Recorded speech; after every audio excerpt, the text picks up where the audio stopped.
Hi friends, this is Lakshmi గొంట్ల. Welcome back to my channel.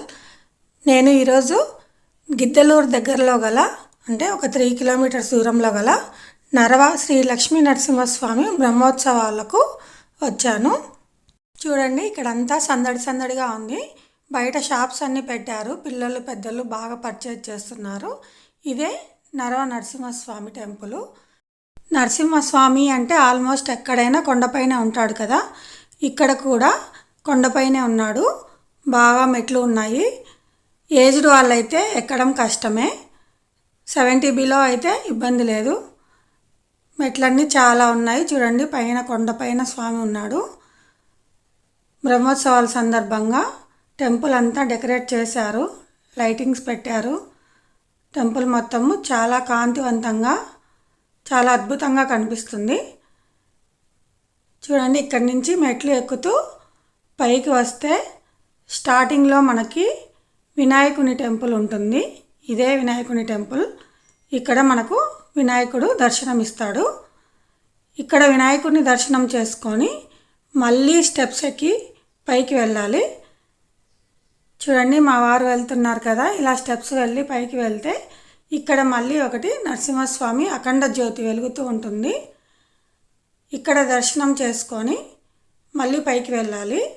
ఇదేనండి నరసింహస్వామి అఖండ జ్యోతి. చూడండి, వీడియోలో కనిపిస్తుంది కదా, ఇదే అఖండ జ్యోతి. ఇది ఎప్పుడు వెలుగుతూ ఉంటుంది. అఖండ జ్యోతి పక్కనే స్వామివారి పాదాలు కూడా ఉంటాయి. స్వామివారి పాదాలను కూడా దర్శనం చేసుకొని స్వామివారి పాదాల నుంచి పైకి చూస్తే మనకు స్వామివారి నామము శంకు చక్రాలు కనిపిస్తాయి.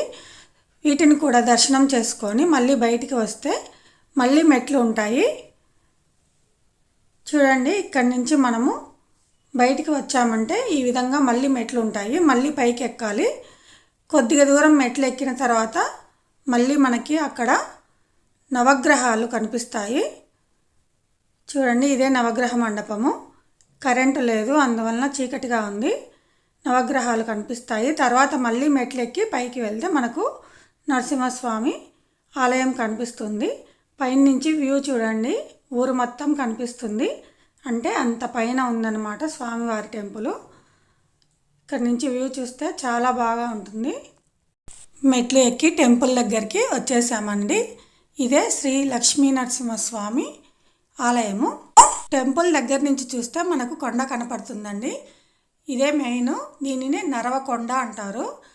బ్రహ్మం గారి కాలజ్ఞానం ప్రకారము కాలం అంతరించిపోయేటప్పుడు ముళ్ళపాడులోని రథం వచ్చి నరవకొండను ఢీకొంటుందని పెద్దలు చెప్తూ ఉంటారు. బయట ధ్వజస్తంభంను దర్శనం చేసుకొని ఆలయంలోకి వెళ్ళాము. ఆలయంలోకి వెళ్ళి అక్కడ స్వామిని దర్శించుకొని స్వామి చరిత్ర అడిగాము. స్వామి ఈ విధంగా వివరించారు. ఇక్కడ పూర్వము కర్నూలు జిల్లా ఉయ్యాలవాడ దగ్గర నరసింహారెడ్డి గారు, నరసింహారెడ్డి, చిన్న నర్సిరెడ్డి, పెద్ద నర్సిరెడ్డి వాళ్ళు అక్కడ నివసిస్తూ స్వామివారి పేర్లు వాళ్ళు పెట్టుకొని అక్కడ నివసిస్తున్నారు. అక్కడ కొంతకాలం గడిచిన తర్వాత వాళ్లకు వలస అందరూ కలిసి ఇక్కడ గిద్దలూరు గ్రామానికి వచ్చి గిద్దలూరు గ్రామం నుండి ముళ్ళపాడు దగ్గర సంజరావుపేట ముళ్ళపాడు దగ్గర కొత్తకోట అని ఆ గ్రామం ఏర్పరచుకొని అక్కడ పొలాలు కౌలుకు తీసుకొని ఆ 5 కుటుంబాలు వారసులు స్వామివారి పేరు పెట్టుకొని అక్కడ నివసిస్తూ స్వామివారిని నమ్ముకుంటూ వాళ్ళ జీవితాలు కొనసాగించుకుంటున్నారు. అట్లా కొంతకాలం గడిచిన తర్వాత వాళ్లకు ఆవులు కొన్ని మేపుకోవడానికి మేత కొరత ఉన్నందున వాళ్ళు గాసగాళ్లకు ఆవులిచ్చి గిద్దలూరు, ముళ్ళపాడు, ఈ కొంగళీడు గ్రామాలు పొలాలు సందులో నరవ గ్రామంలో వెంచేసి ఉండే శ్రీ లక్ష్మీనరసింహస్వామి వారి దేవాలయం కింద భాగమున ఆ రోడ్డులో వచ్చి ముఖద్వారం దగ్గర కొంత ఆవులను బస చేసుకొని అక్కడ విశ్రాంతి తీసుకొని ఇట వేమలపాడు కణమ ఆ కొండ కింది పోయి ఆవులను మేపుకొని కొంత కాలం అక్కడ గడిపి తిరుగు ప్రయాణము చేస్తూ ఉండేవాళ్ళు. అట్లా జరుగుతుంటే కొంతకాలం అయిన తర్వాత ఈ ఆవులను విశ్రాంతి కోసం అక్కడ నుండి అప్పుడు ఇక స్వామివారు ఆ దాసగాళ్లకు కలలో కనపడి స్వప్నములో ఈపున తట్టి తరిసి నేను పలాని కొండ మీద పలాని పేట్లో పలాని ఇక్కడ నేను ఉన్నాను, ఎండకు ఎండి వానకు తడిచి పేటలో తడిచిపోతున్నాను అని వాళ్లకు శబ్ద రూపంగా వాళ్లకు చెప్పి స్వామివారు మాయమైపోయినారంట. ఆ వార్త విని వాళ్ళ యజమానులకు వీళ్ళు చెప్పగా ఆయన కూడా అదే ప్రకారముగా అశ్వవాహనం ఎక్కి ఇక్కడ కూర్చొని వీళ్ళకు ఎట్లా జరిగిందో వీళ్ళకు ఎట్లా చెప్పిందో అదే విధముగా ఆయనకు కూడా ఈ యొక్క స్వామివారి మహిమ చెప్పిండంట స్వామి.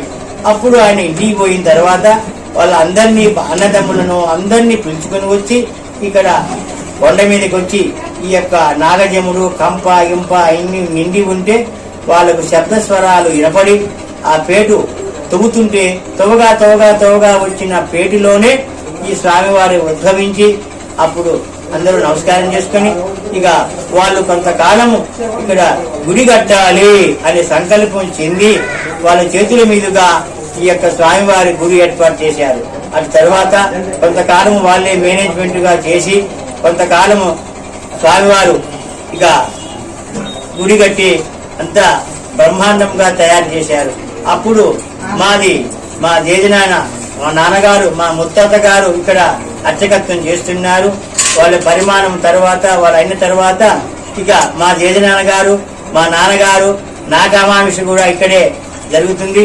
ఇక కొంతకాలం గడిచిన తర్వాత ఈ యొక్క కొంతమంది దుండంగులు ఈ స్వామివారిని ప్రతిష్ఠ చేసిన స్వామివారిని లోపల ప్రతిష్టలో ఆ యొక్క ఏముంటాయో అని ఉద్దేశంతో స్వామివారిని పెకలించుకొని తీసుకొని దొంగలించుకుని స్వామివారిని పోయినారు. పోయి ఎక్కడ దొరికారయ్యా స్వామివారంటే బొంబాయిలో స్టీమర్లో ఇంకా ఇతర దేశానికి పోవడానికి ప్రయత్నం చేస్తున్నారంట. అప్పుడు ఇక సిబిఐ అధికారులు పట్టుకొని ఆ స్వామివారిని తీసుకుని వచ్చి గిద్దలూరు దగ్గర మన అక్కడ కడపలో పోలీస్ స్టేషన్ లో పెట్టారు స్వామివారిని. అప్పుడు మా జేజనాన్ గారు అర్చకత్వం చేసి ఇక పత్రికా విలేకరుల ద్వారా గిద్దలూరు పోలీసుల సహకారంతో కడపకు పోయి ఆ స్వామివారిని దర్శించుకోవడానికి పోతే సాయంకాలం అయిపోయింది. సాయంకాలం అయిన తర్వాత అక్కడ ఉండే వాళ్ళు డిపార్ట్మెంట్ వాళ్ళు పొద్దుగుతున్నారు, ఇప్పుడు ఆఫీసు తెరవబడదు కాబట్టి ప్రాతకాలమే రమ్మని చెప్పారు. అక్కడే మా జయనాన్న గారు నిద్రపోయి ఉదయం లేచి కాలకృత్యాలు తీర్చుకొని స్వామివారి దగ్గరికి పోయి కానిస్టేబుల్ వచ్చి వాకిలు తీశారు. అప్పుడు ఇక స్వామివారిని స్టోర్ రూమ్ లో 20 విగ్రహాల మధ్యలో ఈ లక్ష్మీనరసింహ స్వామి వారి స్వయంభూ అక్కడ చూచి స్వామివారికి సాష్టాంగ నమస్కారం చేసి అక్కడ ఈయనే మా స్వామి అని గుర్తుపట్టాడు.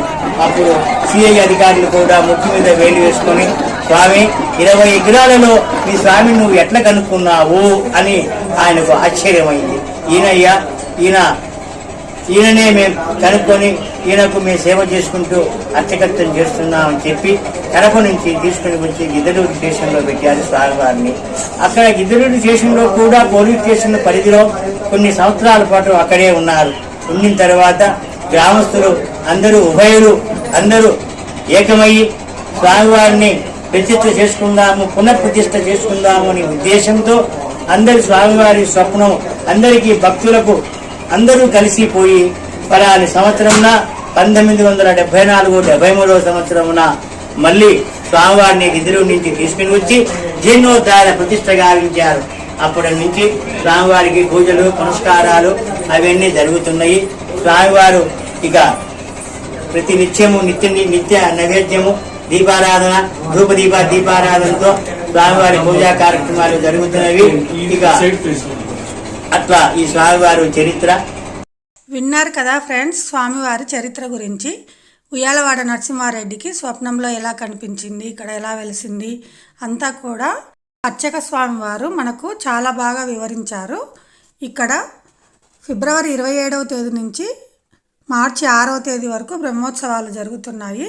వీటిలో భాగంగా సూర్యవాహనం మీద, శేషవాహనం మీద, హనుమంత వాహనం మీద, గరుడ వాహనం మీద స్వామివారు దర్శనమిచ్చారు.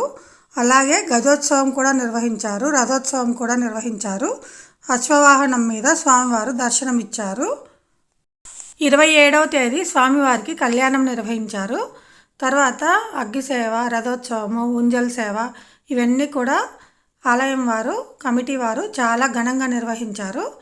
చూడండి, మొత్తం ఆలయం అంతా లైటింగ్ వేశారు. ఆలయం అంతా కలకలలాడుతుంది.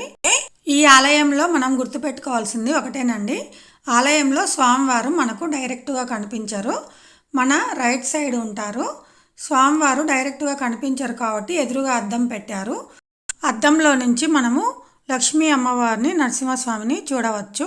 లక్ష్మీ నరసింహస్వామి టెంపుల్ మొత్తము మీకు చూపించాలనే ఉద్దేశంతో ఈ వీడియో తీశాను.